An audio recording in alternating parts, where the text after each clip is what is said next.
seulement, ça veut dire sortir à la personne d'une mauvaise nature et de lui donner une bonne nature.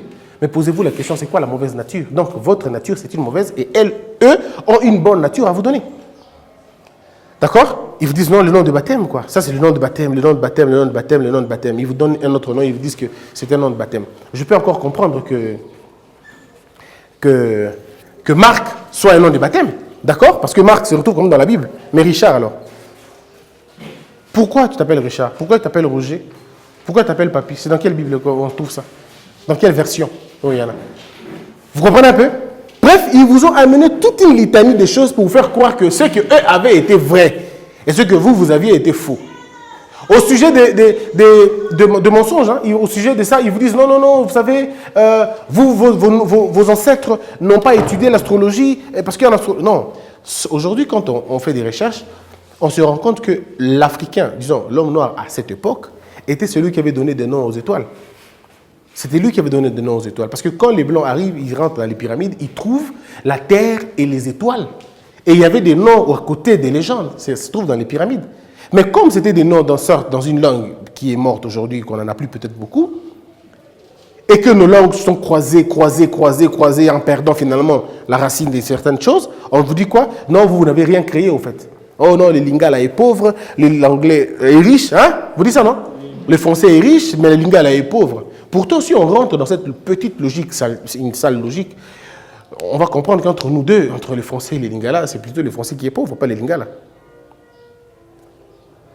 Je ne sais pas si je me fais comprendre.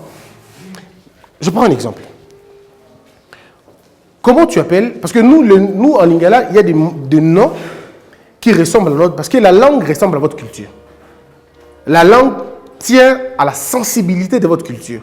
Nous avons une culture de l'unité, au point que certains mots, on n'en a pas besoin, parce que nous ne les définissons pas autrement.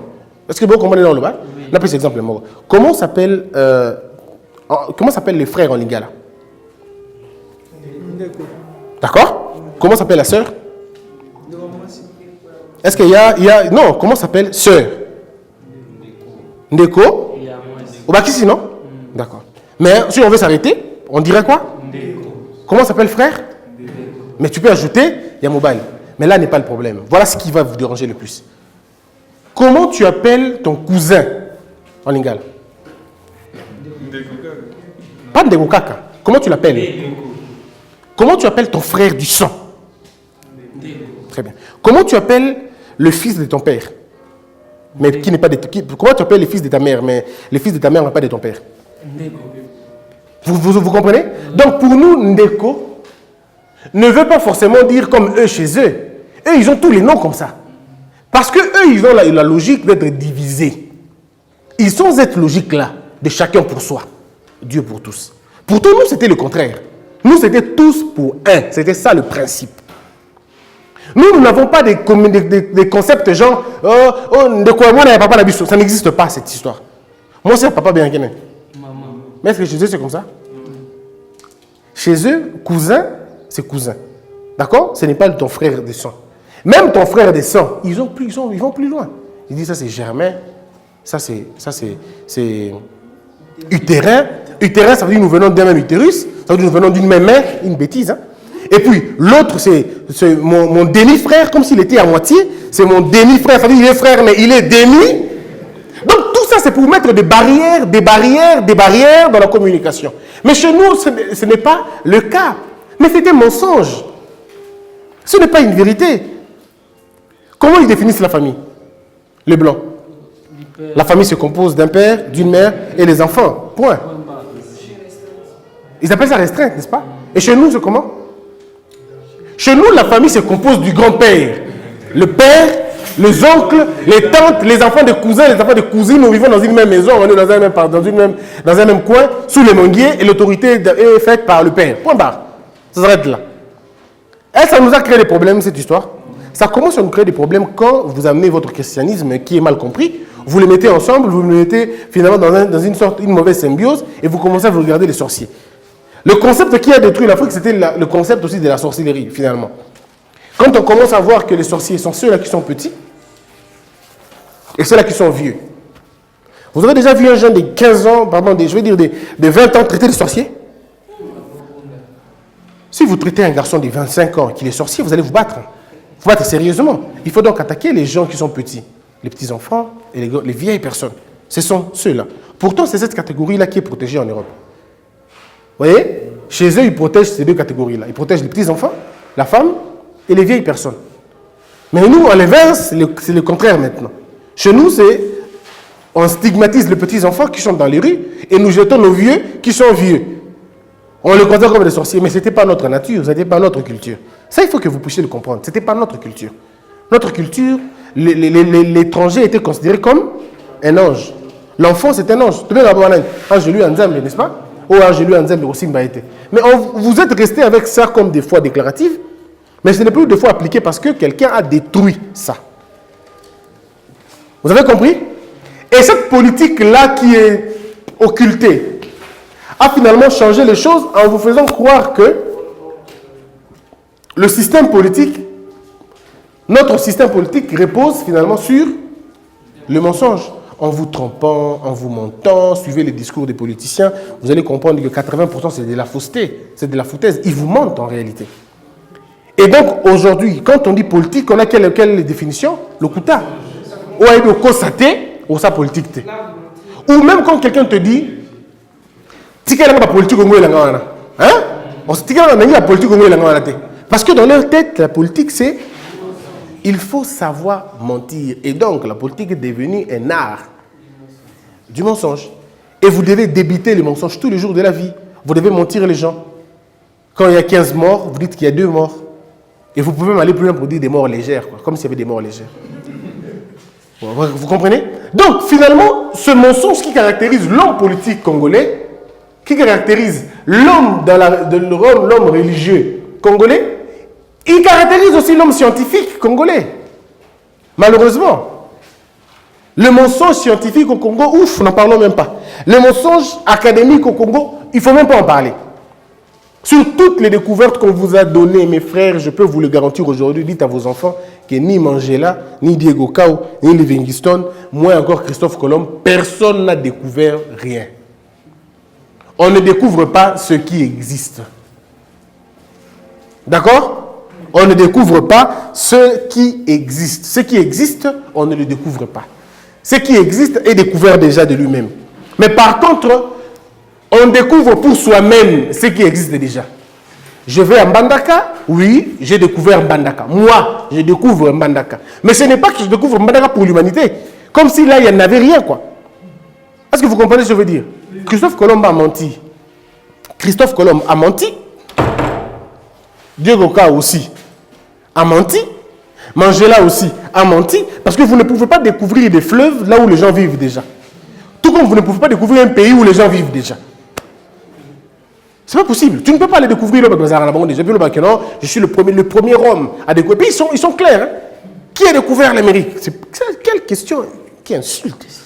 Et puis on dit Christophe Colomb. C'est pas parce qu'il s'appelle Christ que je vais être d'accord avec lui. C'est une fausseté là-bas. Mais ce sont des mensonges scientifiques qui sont restés longtemps chez nous. On continue à les garder jusqu'aujourd'hui. Qui a déjà contredit le tableau de Pythagore?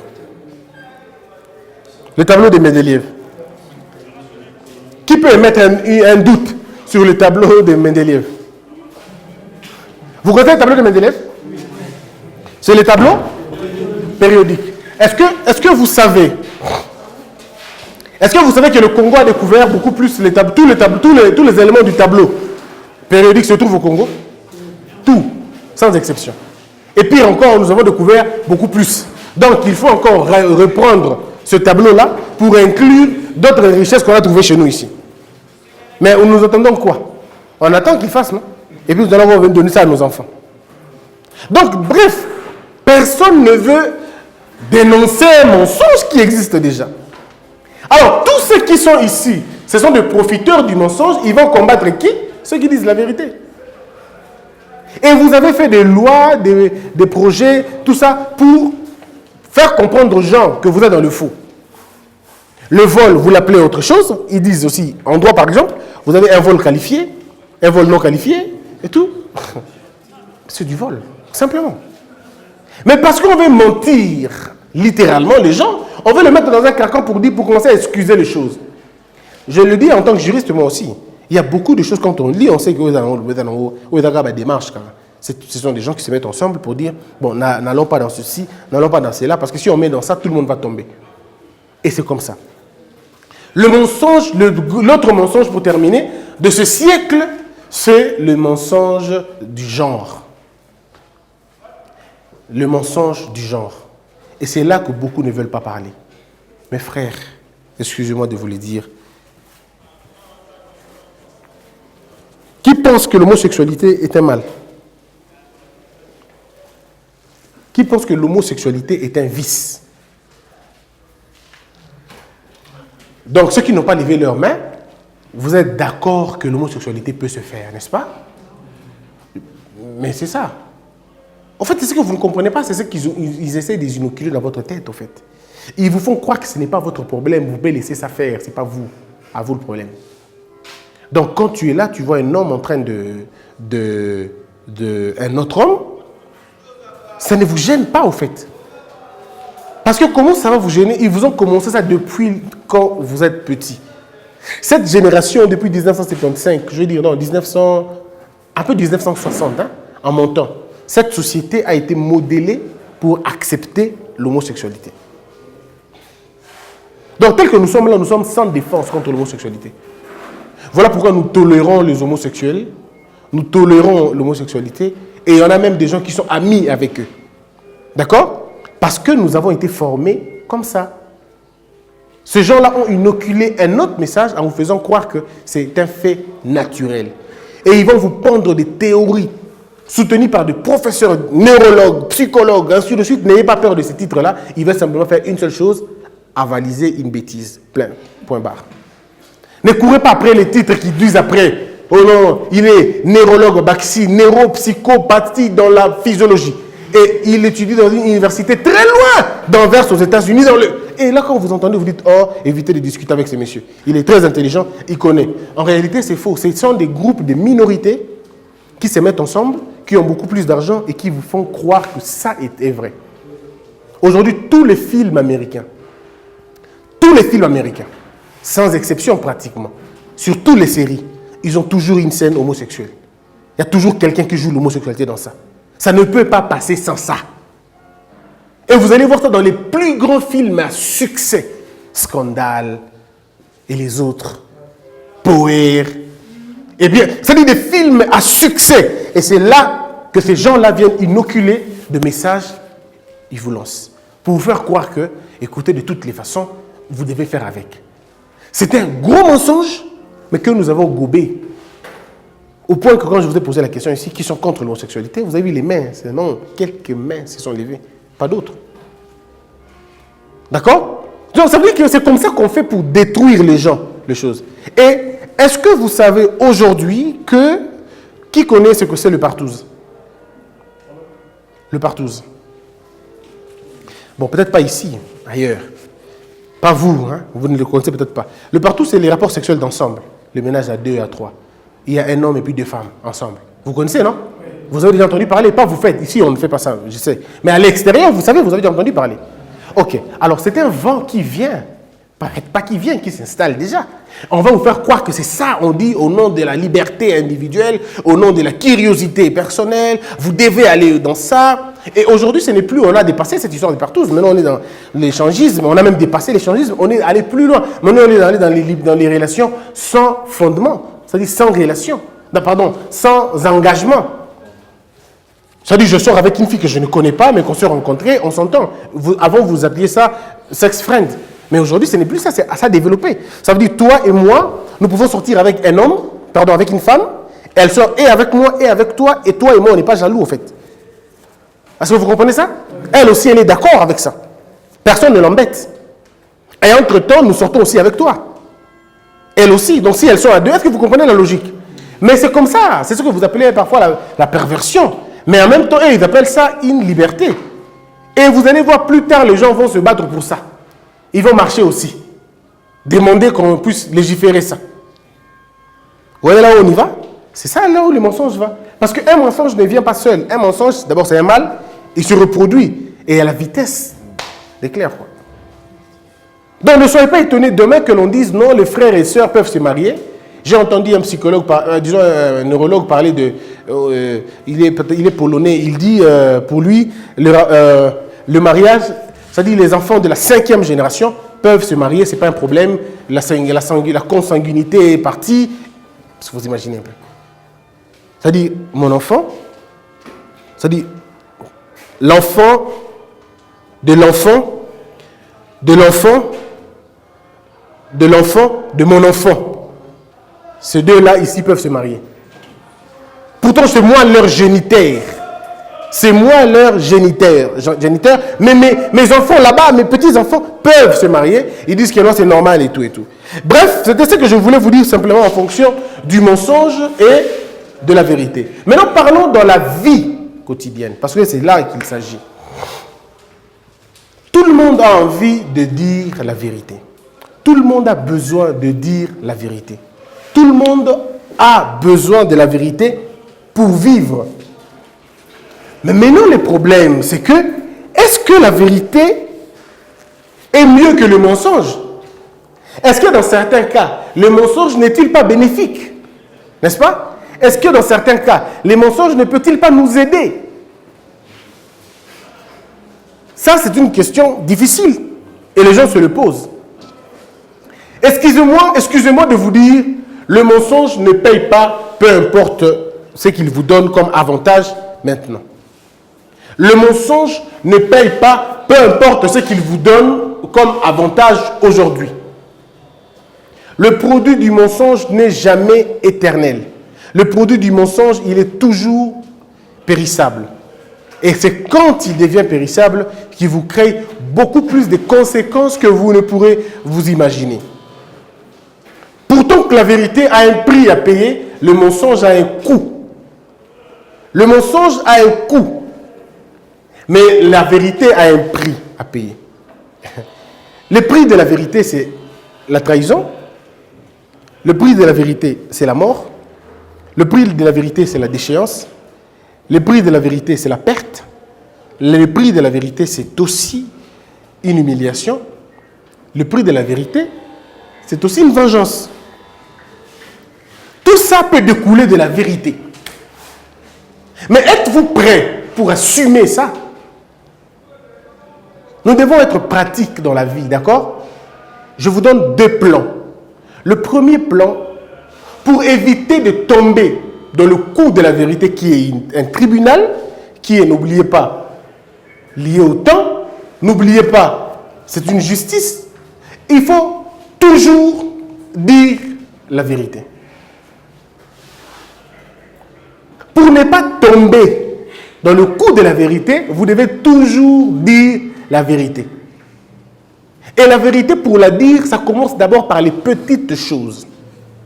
La vérité commence par oui, et puis par non. C'est là que commence simplement parce qu'ils ne veulent pas s'assumer. Peu importe ce qui vous arrive dans votre vie, si vous décidez de ne dire que la vérité, rien que la vérité, ça vous épargnera de beaucoup de choses. La vérité demande une constance. Parce que le problème, c'est qu'il faut que je vous dise un élément que je peux oublier, c'est l'ingratitude de la vérité. Vous devez savoir que la vérité, elle est ingrate. La vérité, elle est ingrate. Pourquoi la vérité est ingrate? Parce que simplement, elle est juste. L'ingratitude de la vérité vient de sa justice. Pourquoi? Simplement parce que quand vous avez beaucoup menti à un moment donné, et vous vous décidez de dire la vérité, excusez-moi encore une fois de vous dire, vous payerez pour ça. Ou vous pouvez payer pour ça. D'accord? N'oubliez pas une chose. La personne à qui vous dites la vérité n'est pas obligée de vous pardonner. Non. Il n'est pas non plus obligé de vous épargner. Non. Il peut vous tuer. Mais en ce moment-là, vous serez martyr de la vérité. Vaut mieux être martyr de la vérité qu'être victime d'un mensonge. Vaut mieux être martyr de la vérité qu'être bourreau ou bien victime du mensonge. Quand le mensonge nous a détruits, quand le mensonge t'a détruit, t'a tué, t'a étranglé, t'a effacé, t'a englouti, eh bien tu n'auras laissé aucune histoire dans le monde. Mais lorsque la vérité t'a englouti, cette vérité elle-même se chargera pour faire ta publicité, pour te garder dans l'immortalité des temps. Je ne sais pas si vous comprenez ça. C'est pourquoi Christ lui-même a été tué. C'est parce qu'il gardait une vérité quelconque. Et la vérité elle-même s'est chargée à faire de lui quelqu'un de très grand. Vous savez combien de personnes étaient lapidées à l'époque de Paul, disons à l'époque de la loi? Combien étaient lapidés? Il y en avait beaucoup, hein? Beaucoup étaient lapidés, mais vous en connaissez combien? Peu seulement. On connaît Étienne, n'est-ce pas? Pourquoi? Pourquoi on connaît Étienne? Parce qu'il a tenu ferme. Il disait, peu importe ce qui va arriver, je ne vais pas aller en dehors de la vérité, je garde la vérité. Et on l'a tué. Et Dieu était là en train de voir comment l'esprit, l'âme de ce monsieur sortait de son corps. Il était témoin de le voir. Il voyait comment le gars périssait. Il voyait comment le gars mourait. Vous comprenez? Donc, parmi vous, Al, il faut que tu comprennes que la vérité va toujours te sauver, peu importe l'issue. Tu peux mourir, la vérité fera ta publicité. Mais le mensonge n'engloutira pas que toi. Le mensonge engloutira ton nom et le mensonge va faire en sorte que tes enfants vivent dans la plus grande humiliation sur terre. Vous comprenez? Mais c'est à vous de choisir le camp qu'il faut. La vérité commence par les petites choses, pas par les grandes choses, par les petites choses. Le fait de donner ton adresse, hein? Le fait de dire ce que tu es. Il y a beaucoup de gens qui mentent sur eux-mêmes. Beaucoup. Commencez d'abord par vous affirmer, parce que la vérité, en fait, pourquoi les gens mentent? Les gens mentent parce qu'ils veulent donner une illusion. Ils ne supportent pas ce qu'ils sont. Ils ne s'acceptent pas. Ils veulent donner une image qu'ils n'ont pas. C'est pourquoi j'avais dit ici que le mensonge est irréel. On te pose la question, Christian, comment tu vas? Je vais très bien. Tu es né où? Je ne sais pas dire que je suis né quand même à Goma. C'est une province. Si je dis que je suis né à Kin, ça fait quoi? Je dis seulement que je suis né à Kin. D'accord? C'est à partir de là que ça commence le mensonge. Maintenant, regardez comment ça va s'enchaîner. Ah, donc tu es né à Kin? Je dis oui, oui, oui. Donc tu es né où? À Massila? Non, non, non, non. En Galiem. Ça commence à monter. Et petit à petit, tu vas te construire un monde irréel dans lequel tu n'as jamais vécu. Tu vis où? Ah, est-ce que je peux dire vraiment Massila? Non, et Sopanga. Je vis à Gombe. Ah, toi tu es à Gombe? Oui, oui. Depuis quand? Ah, son habit depuis le bureau quand c'est aussi. Oui, depuis longtemps. Et vous allez comme ça. Tu étudies où? Na Malembe. Et puis ma bosso. Na Unikin. Ah, ils sont pas fort. Un petit attends. Non, non. IPC. Et là, tu dis l'enfant, c'est. Tu dis, ouais, IPC. Je dis ça très rapidement parce qu'il ne faut pas que les gens écoutent. IPC. Ok. Tu fais quoi dans IPC? Ou qui faculté au Monique Kourana Lambo, Koïba Mouké? Ça, on a droit. Nini. Droit. Nini. Droit. Et c'est comme ça que tu vas mentir, jusqu'au point que tu vas te donner des paroles qui n'existent pas parce qu'il faut faire une corrélation. Oui. Maintenant, tes parents sont où? Hein? Tes parents?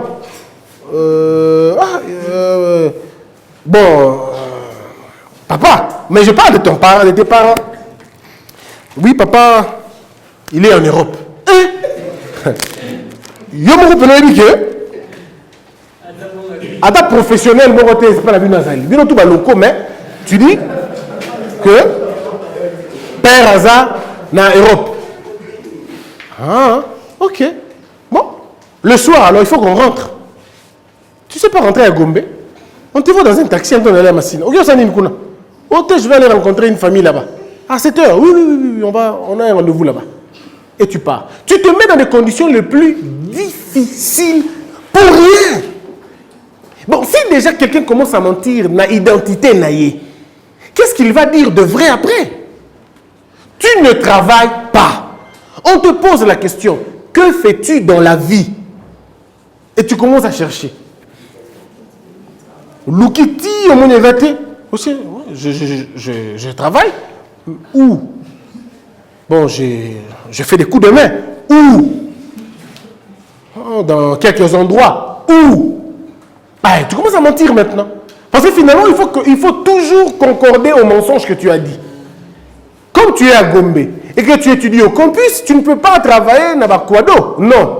Il faut que tu travailles na bilokoza, il y a un niveau na gombe. Et bref, tu vas te rendre compte que tu as peint une vie qui n'est pas la tienne, ça veut dire un monde irréel. Et tu commences à vivre selon ce monde irréel-là. Surtout vous, les jeunes garçons. Tu viens, tu demandes ma voiture, je te la donne, et tu vas avec, c'est ta voiture. Et combien yo?